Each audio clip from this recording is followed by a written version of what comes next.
Her survival skills were at a 0, and my rating for this was a 1. Hi everyone, my name is Taylor. I will talk to anyone and everyone about books who will listen, and today we're going to be talking about the 13 books that I read in June. I feel like I didn't have that good of a month, I'm not even gonna lie. Like, I had good books, but I also had some books that I really didn't like. I also had one that I ended up loving, but I can't recommend it because of a certain reason, so stay tuned for that. But I will say the first book that I finished in July is one of my favorite books of this entire year, so stay tuned for the July wrap up for next month because it was so good. So going into the month of June, I was riding off of the high of releasing 10, or more so the low of releasing 10. I had just finished it, I was in a slump, I was depressed. Like, I genuinely did not stop thinking. I still think about releasing 10, but I didn't stop thinking about it 24/7, listening to Silver Springs by Fleetwood Mac, listening to songs that made me feel something similar to releasing 10. I didn't stop doing that until probably like 2 weeks into June. Like, it took me a while to stop fully thinking about it. So this month was a little all over the place because I was really trying to get myself out of that feeling, you know? So the first book that I read this month was Beautiful Venom by Rena Kent. This was one of my most anticipated releases. I did a reading vlog for this that's gonna be coming out probably after this video, so stay tuned. It's non-spoiler, but just look at how pretty. There's also art in here, I think. Yeah.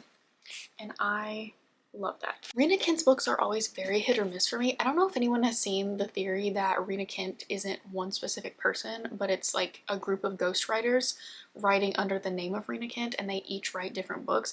Honestly, I'm not gonna say I believe it, but Rena Kent I feel like is so hit or miss for me that, like, it kind of makes a little bit of sense. I'm probably crazy. That's probably not even true. But basically, this is a dark hockey romance. Going into this, I really did not expect to like it because I feel like dark romance and hockey romance should not be intertwined. The few that I've read have been really, it felt like the hockey player was trying too hard. But if anyone's gonna write a good dark romance, man, it's gonna be Rena Kent. Like, am I gonna like them? Questionable. But are they gonna be dark? Yes. Like, there's no doubt about it. This follows a girl who something happens to her sister, and she ends up going to this school trying to kind of infiltrate this dark, like, secret society that she thinks had something to do with what happened to her sister.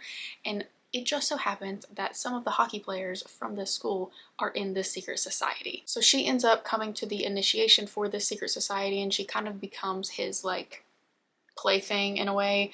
And I don't really know how else to explain it other than he kind of like staked a claim on her very early on, and that was kind of that. But she joins the secret society to try and find out what's happening with her sister. I will say, now that I'm looking back on it, there wasn't really much into the actual mystery itself. Like, you do find out some things, but one of my complaints about it was that there wasn't a ton into that mystery. But this is going to be a trilogy, and so the story kind of continues in the next book, but the next book is going to be about one of his friends. It's like this couple's story is closed in this, but as for the actual mystery, that's going to continue. So you don't know like the full story of what happened, but you get a little bit here and there. I do wish that there was a little bit more of a mystery, but overall I really liked this. In a ranking of Rena Kent men, this guy is probably very low on like the darkness scale. He wasn't super dark. You definitely still had to throw your morals out the window with him, but he wasn't crazy dark or anything. He was also so wrapped around her finger, and I loved them so much as a couple. I just felt like the actual mystery aspect of it all was lacking a little bit. I did read this in one sitting. I thought it was very good. I was obsessed. I was hooked the entire time. Like I said, my only complaint with it was the fact that the mystery was a little bit lacking, but overall, 4 stars. I did really enjoy this. Was not a disappointment at all. However, he has 2 other friends who are crazy, and I'm so excited for the next book because I know that that one's probably going to be my favorite because those books are going to be about them, and I just cannot wait. I also really loved seeing the characters from Legacy of Gods come in because there were 2 or 3 different characters that were brought up, and I'm like, I know you. I know you. And I love the Renaverse. Although I don't like every single book in the Renaverse, I do just love seeing all the characters come into play and just that entire universe. I love a big universe like that, and Rena Kent does it so well. So 4 stars for this one. And then I was sent Once You're Mine by Morgan Bridges. I'm about to go in on this book and I'm so sorry. Basically, this girl's dad is murdered and the love interest is the guy who murdered her dad. So, for one, red flag already. However, he ends up kind of becoming obsessed with her because he thinks that he's being a sort of like vigilante because he kills people who do bad things. But he realizes that her dad might have been a mistake and he probably should not have murdered her dad. And he's sitting there watching her at the funeral, and he becomes like obsessed with her, watching her, because I don't really know why he became obsessed with her, honestly. He was at the funeral of the guy that he killed and then became obsessed with his daughter. I don't know, make it make sense. But he starts to stalk her, and she realizes, I have a stalker. And so she gets really scared. She's worried about this stalker. And then there's another guy who comes in the picture, according to her, but in reality, it's actually all the same guy. There's a guy who comes into the picture, and he is like super controlling, super obsessed with her from the start. And she kind of becomes obsessed with him back. Like, she's intrigued by him because he's so obsessed with her, and he always seems to be there whenever conflict happens. Like, he saves her from this guy who was like being rude to her in a coffee shop, and like, I don't know, he always shows up, and she thinks that he's just like always happens to be there, a coincidence. And so she kind of starts to fall for him, and then she tells him like, I have a stalker and I need you to help protect me from this stalker, when in reality he's the stalker. And I'm like, girl, you were literally so stupid, because this guy, you have two guys show up in your life at one time. One of them is a stalker that you're scared of, and you have no idea who it is. And then the other one is this guy who's suddenly super controlling out of nowhere. You don't even really know him at all. Like, she had met him previously but wasn't like close with him, and he's suddenly out of the blue so obsessed with you, and you're not putting two and two together that he's also your stalker. Girl, get a grip. Her survival skills were at a 0, and my rating for this was a 1. I could not do it. I hated this girl. I also hated the guy. Like, nothing about this was entertaining to me. I was just like, whatever. The only reason that I read it was because it was sent to me, and so I wanted to give it a shot. But it's 1 star, so sorry. And then I went to the beach. I went to Destin, Florida. I did a reading vlog and like a whole Florida vlog. If you want to watch that, it's one of my favorite videos ever. It's so fun. But while I was on the beach, I read Beach Read, because when else is the perfect time to read Beach Read than when you're at the beach? Honestly, now that I finished it, I'm gonna say never. This follows 2 writers who are kind of like competitors in the writing industry, but they write 2 very different genres. She's kind of in a slump within her writing, and she ends up moving into this, like, I think it was a beach house. No shit, it was a beach house, Taylor. It's literally called Beach Read. I don't know why I kept picturing them at a lake. This didn't really give beach vibes. Like, it gave me like lakeside vibes, if that makes any sense. I don't really know. Anyway, so she ends up moving into her dad's beach house because her dad passes away. And when she moves into this beach house, she realizes that her neighbor is the other author in question, who is kind of like her competitor. So since she's in a little bit of a slump, they decide, hey, we are gonna swap genres. So she's teaching him how to write her genre while he's taking her to all these different places trying to write his genre. And overall, like, it was a cute read, but I was just very bored. Like, I was not invested at all. I ended up giving this 3 stars. And 3 stars really isn't bad. Like, I didn't hate it. I just wasn't invested. I was invested enough to finish it, but it's also not that long of a book, so it really didn't take much effort. But I don't know. Something about it was just really boring to me. And yeah, this was only my 2nd Emily Henry book. My first one ever was Funny Story. Funny Story is one of my favorite books of all time. So Funny Story still remains superior, but I do plan to read the rest of Emily Henry's books, because aren't literally all of them coming out into like TV adaptations or movie adaptations? Because I must read them. People We Meet on Vacation is probably going to be my next one, because I know that one's actually coming out. I think it's coming out in January. So yeah, we gave this one 3 stars. No one hate me, please. And then next up, we read the Rose Hill series. I ate this series up. I'm not even gonna lie to you. I love Elsie Silver. I've read all of Chestnut Springs. Love Chestnut Springs. She has another series. I still need to read that. I wanted to read that series before this one, but I had the physical copies of these, and I really wanted to take a physical book with me to the beach, so that's why I read these. But the first one, Wild Love, follows Rosie and Ford, and basically Ford is a billionaire. Rosie comes back to town, and this is in her small hometown of Rose Hill. She ends up running into Ford, but she has known Ford for her entire life because he is her brother's best friend.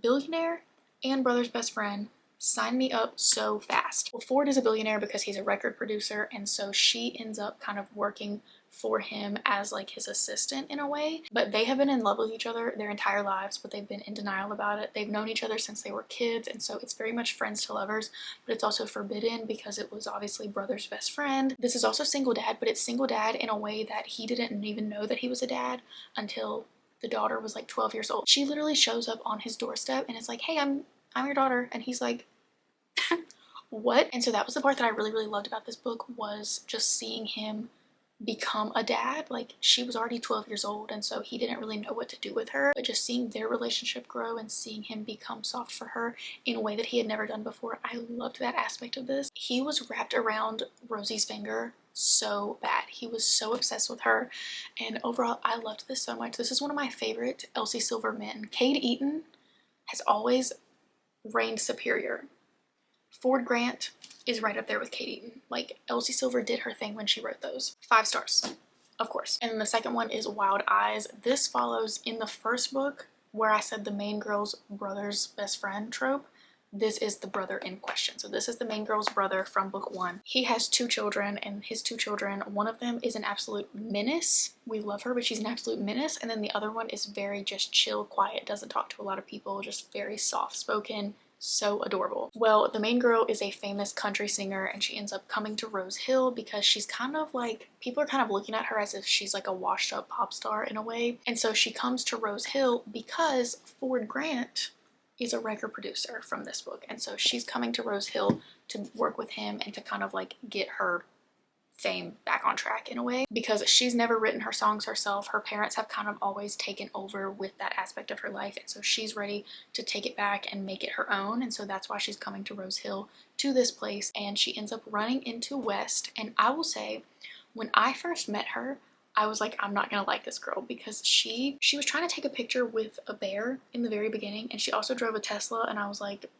and so I truly thought that she was going to be one of those shallow characters, but I think that she was meant to be written in that way at the beginning, because that's how public perceived her, and then you realize there's so much deeper within her, and I ended up really, really loving her actually. But basically she ends up moving in with grumpy old West and his 2 kids, and it really is just history from there. Honestly, this gave such Miley Stewart and Travis Brody vibes from the Hannah Montana movie. Just her being a pop star, and he was teaching her how to do things in the country. He's a little bit of a cowboy. Like, it was so good. It didn't give me that 5-star feeling, but I still really enjoyed it nonetheless, so I gave this one 4 stars. Next up we have Wild Side. I was most excited for this one because this guy's name is Reese, and I feel like any book man named Reese I love, so hello. This girl has a difficult relationship with her sister. Her sister has a lot going on, and she has a son that the main girl kind of has to take care of because she's not really fit to be a mother sometimes. That sounded really bad, but like, if you read it, you'll understand. And so something happens with her sister. She ends up having to take care of her nephew. And when she goes to take care of her nephew, she realizes that Reese has been given guardianship over her nephew. And so she kind of has to like figure out, you know, I don't know you, you're a strange man, you were my sister's landlord, I don't know who you are, and now suddenly you're trying to take my nephew. But he doesn't really want to take the nephew away from her. He does at first, but then he sees the dynamic between her and the nephew, and he sees how much she loves him and how much the nephew looks up to her. And so it's kind of like they are trying to find a way to like not co-parent but like co-guardian the nephew. But the catch is that he's a wrestler, and I'll get into that in a moment. But because he's going back and forth from Canada to all of these different places, traveling, wrestling, he has a visa and he can't stay for a certain amount of time. And so his time is kind of running up, and so he's like, the only way that I'm going to be able to come back to Canada to live with you and the little boy is if we get married. And so they get into like a fake marriage, and it's a whole thing. I really, really liked this. I loved the dynamic between them and the little boy. I loved the dynamic between them together. I loved them as a couple. This was the most found family out of all 3 of these books. This was the most found family ever. I loved them so much. However, it did, like around the 20% mark, it started to kind of slow down a little bit, and then it eventually picked back up, but there was a little bit in time where it was like nothing was really happening. So that was kind of one of my only complaints. The other thing was him being a wrestler. No offense to any wrestlers out there. Not that I think any wrestlers are watching this, but if you are, no offense. However, I kept picturing him as like just a regular fighter, not like a wrestler like WrestleMania where you wear the masks, because I just kept getting so cringed out with some of the dialogue. His storyline and the plot that they wrote for him within his wrestling was a pretty big aspect of like the latter part of this book. And so it wasn't something that I could really ignore, but it just, something about him wearing the mask and just it was icking me out a little bit, but it got to a point where I didn't really care, but that was something that I was like, but I did give this 4 stars. Overall, I did really enjoy this. Now the 4th one I think is coming out in like September or something. The 4th one is gonna be Ex-Boyfriend's Father, and I cannot wait because I love a taboo book. I love an age gap. Ex-Boyfriend's Father, also written by Elsie Silver, is gonna be crazy. So next up, I read Shield of Sparrows. I actually listened to this on audio. I'm not even gonna lie to you, I could not tell you what this is about. Like, I'm having to look up the synopsis right now because I really don't remember. In this world, when I tell you I don't remember this. So in this world, the gods basically sent monsters down to like humble the people in a way. And she is a princess in a kingdom, but her sister has always been the one that has been promised to be married off to a prince from another kingdom. However, roles get reversed and the main girl ends up being the one to marry the prince, and so she has to kind of go on a journey with them. So for the most part, the entire book, she's with them. It kind of seems like a love triangle at first, so be warned for that, but it's really not a love triangle at all. But for the most part, they're just fighting. You can really tell that I don't remember what this book was about much because of the way that I'm talking about it. I really liked the MMC, I will say. I loved him. I also liked the girl in some moments, but then other moments, it's like she was running straight into trouble, knowing that she had no way to defend herself. Like, absolutely no way. And she would be taught a lesson and then she would go right back to it. And it wasn't even like she was trying to be a martyr in a way, but knowing that there was quite literally nothing that she could do. Like, she would get herself into these problems and then she would like scream for help and expect for other people to come and save her. And I'm like, girl, you literally ran into this problem yourself. Like, she was so frustrating. But then in other moments, I understood her because she was just trying to be helpful, but I was just like, oh my God. I put in my review that I really liked the plot, but clearly I didn't remember it that much. But I do remember there being a lot of plot twists, like almost so many plot twists to a point to where it got kind of like, okay, we get it. We've had 6 plot twists back to back. Like, what's happening? There was one though that was crazy that I do remember. That was wild. But disclaimer, do not listen to the last 2 or 3 chapters of this book while you're driving, because that's what I did. And while I wasn't super connected with this book, and I probably would not have read the second one, the very end of this book made me want to read the next one because it was emotional destruction, let me tell you. But I gave this one 3.5 stars. It was not my favorite, but it wasn't horrible, but also I remember nothing. So what does that say about it? I don't really know. And then the next book is the one that I'm going to go ahead and tell you before I even show you. Don't read it because it is quite literally word by word, copy and paste, bar by bar plagiarism, and that is Beverly. Now, when I read this, I had no idea that there was plagiarism. Like, I genuinely was like, oh, people are talking about this and apparently it's so good. People were comparing it to like Boys of Tommen, A Love Letter to Whiskey, things like that, books that I love. And so naturally I got it. Literally, right when I finished this, I got the physical copy in the mail. I read this on my Kindle, but I still bought it physically because I loved it so much. It came out that this was completely plagiarized. I'll put the book on the screen here. This is the one that it's plagiarized from. I have not read this one, but I've seen the similarities between this one, and this was quite literally copy and pasted word for word from this book. So I'm going to tell you what this one is about because it's quite literally the exact same plot as this one from what I've heard and what I've kind of researched in a way. But basically they are foster siblings. He gets brought into her household when they're super young and he has a lot of trauma. He's a very tortured soul. He's gone through so much, and she's really the only person, his new foster sister, is the only person to ever make him feel something and make him feel like a human. So they're forming a friendship. They never really view each other as like foster siblings, and you just go through pretty much their entire lives with one another, and it is emotional turmoil. It is so heartbreaking, but it is so good at the same time, and they go through so much together. And this was one of my favorite books of the entire year, like of all time, and I was so excited to rave about it, only to find out that it's quite literally straight up plagiarism, like copy and paste from this book. So don't read this one, read this one. This was such a waste of time. Like, I loved the story so much, but I wish that I had heard about this one first because I would have read this. But it's literally the exact same thing. So don't read this, read this. It would have been 5 stars if it weren't literally copied. Also, I think it's a little crazy because the author is saying like, I know my book, I know that my words are my words, like I wrote this from my heart. Girl, you might have wrote one word from your heart, but definitely not most of them. And then I read the An Ember in the Ashes series. Also, look at these spines. Are they not beautiful? But stay tuned for the reading vlog for this month because this was included in that. Non-spoiler, of course, always. This is a very, very political fantasy with a slight romance subplot.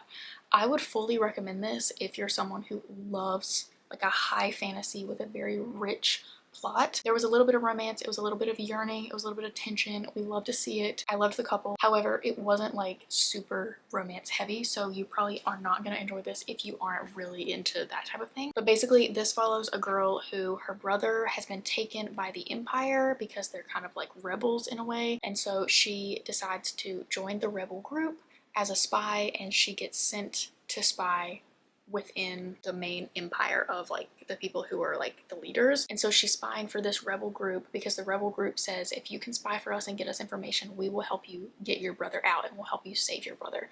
And she ends up falling in love with the people in the place that she's spying at. They're called masks because they have these masks that are on their face, and it basically turns them into like what I was honestly picturing was like, you know, in SpongeBob when Plankton puts the buckets on everybody's head and they're like, all hail Plankton. That's what I was picturing as the masks. It turns them, the masks like turn them into like soldiers that just will do like mindless soldiers in a way. Not really, but like that's kind of what I was imagining. But basically she ends up falling in love with one of the masks, and little does she know, he also wants to rebel. He plans to rebel from the Empire. And so that is literally just like the main plot of this. That's not even half of it. When I was reading the last book, I was thinking back to the first one and I'm like, how did we get from here to here? Because I thought things were so crazy here. Little did I know, girl, you were in for a treat, honestly. My only complaint about the series is that I felt like it was chaos on every single page. And while that seems great, I just felt like sometimes it was too much chaos to the point to where it felt like so much was happening in present day that like we could not progress the plot, you know. Like I felt like it took a little bit to really move forward with it sometimes, but it was constant chaos. There was constant things going on. And I also am a very, very character-based person, and I felt like I wasn't super invested with these characters while I was reading it. But this is the type of series that while you're reading it, you're gonna love the characters and you're gonna be invested in them, but you're not gonna be like invested in them, you know, at least for me. But you will be after, because after the fact you're gonna reflect. Like once you finish the last book, you're gonna be thinking like, oh my god, what did I just read? What just happened? And you'll think about these characters and their development throughout this entire series. And it's really a fantasy series that's gonna make you think after you read it. Once you get to the end, you realize what the overarching plot was, what the overarching theme was. And there's a character called the Shadowbringer who's very important, and you realize his like how important he was throughout the entire series after the fact. And it's just like, oh my god. But I gave the first one, the second one, and the fourth one all 4 stars. The only one that I gave 3 stars was the third one. I did feel like this one was a little bit slower than the rest, but regardless, it was still a really solid fantasy series and I did enjoy it. And then finally we have another one of my anticipated releases. I just realized I didn't do a reading vlog for this, and I meant to. I meant to do a reading vlog for this, but it's totally fine. It's whatever. I like to do reading vlogs for each month, like my anticipated releases of each month, and I completely oh my god. I'm not meant to be a booktuber. It's totally fine. Editing Taylor here, and I'm literally so dumb because watching this, I'm like, the amount of times I talk about reading vlogs and oh, I'm gonna do a reading vlog for this, stay tuned for this, stay tuned for that. I literally did them. I literally did a reading vlog for the book that I'm talking about. It's called A Touch of Fate by Cora Riley. I don't even think I even said what the book was. Am I okay? I'm literally not okay. It's fine. There is in fact a reading vlog for An Ember in the Ashes and A Touch of Fate. It's up on my channel if you want to go watch that. There's also a reading vlog for Beautiful Venom that was done earlier in the month. I think at the beginning of this video, I was like, the reading vlog should be coming out. Girl, the reading vlog was literally already out at the time that you recorded that video. I don't know what was going through my mind when I recorded this. Also, this video is like a month late. I recorded this a month ago, but July has genuinely been the most insane month of my life and I have not been able to edit it. So I'm just sitting here like, literally, what are you talking about? What are you talking about? Anyway, so yeah, there is in fact a reading vlog if you want to go watch that. But we have A Touch of Fate by Cora Riley. This is part of Cora Riley's like 20+ book Interconnected Mafia series. It's one of my favorite mafia series of all time. In my opinion, I think Cora Riley deserves as much hype as Rena Kent does, if not more. I love it so much. This one was an arranged marriage mafia romance. The girl was in a wheelchair, and so it was a lot of representation with that aspect, which I really, really liked. And these characters are also connected to very iconic Cora Riley characters, some of my favorite characters. And so reading this, I love to be back in the universe. I love to see those characters again. What I wasn't the biggest fan of in this book is that about 200 pages in, like, I was loving it. And then you get to about 200 pages in, he completely changed. Like, we really started to see his true colors, and it wasn't in a way of like he was trying to hide them at first and now all of a sudden we're seeing them. It was literally like he was written as a completely different character, and I just did not like that switch up. It felt very random to me. And then also the conflict, I was very disappointed. One of my favorite things about mafia romances is the third act conflict. Like, I know so many people don't like third act breakups and things like that. I live for drama. I love drama, and in a mafia romance, someone's gonna get kidnapped, someone's gonna get killed. Like, it's not gonna be a simple little thing of, oh, they broke up or, oh, this happened. It's like something bad is gonna happen. Something bad did happen, but I was very disappointed with what happened and then like how fast it was resolved, you know? I don't know, maybe that's just me. I live for drama. Like I said, I love angst. I expected a lot more. Also, like, for the most part, the entire time that I was reading this, I was just thinking about all of the other characters that I wanted to read about, because just seeing them and being back in this universe again made me want to reread my favorite books in the Cora Riley universe. And so, I don't know, it wasn't anything special to me. I ended up giving it 3 stars because it was a little bit disappointing, but it wasn't like horribly disappointing, you know? But let me just tell you, Remo Falcone is a Cora Riley character from her Kimora Chronicles series, and in pretty much all of Cora Riley's books, Remo is the villain. Like, everyone hates him. He's my favorite character. And so just being in this world again and to see how much everyone hates Remo, he wasn't even physically in this book. Like, they talked about him, but he was never present. And you could feel his aura. He wasn't even there. And everyone's so terrified of him. Everyone hates him. And oh my God, I love him so much, and it made me want to reread it so badly. I love the Cora Riley universe so much. So yeah, this is every book that I read, oh God, in June. If you have read any of these, let me know. If you read anything good in June, let me know. Any disappointments, let me know. I want to know all the things. And make sure you stay tuned for the next reading vlog. That'll be the next video after this probably, or it might already be out. Thanks for watching, and here is to the next month being a great reading month for all of us, because mine, while it was good, it was also bad.